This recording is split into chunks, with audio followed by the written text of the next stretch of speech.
programang ito ay rated SPG. Striktong patnubay at gabay ng magulang ang kailangan. Maaaring may masiselang tema, lengguwahe, karahasan, sexual, horror o droga na hindi angkop sa mga bata.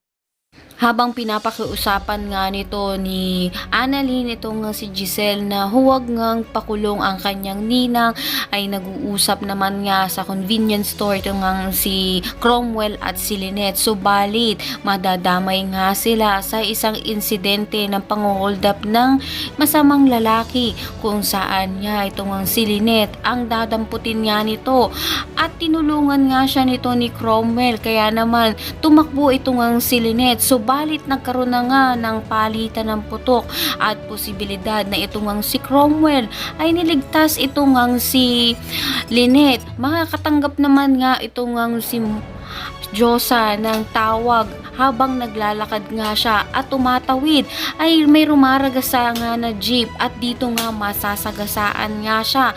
Kaya naman pakatutukan nga natin kung mamamaalam nga ba itong si Josa at si Cromwell sa episode na ito.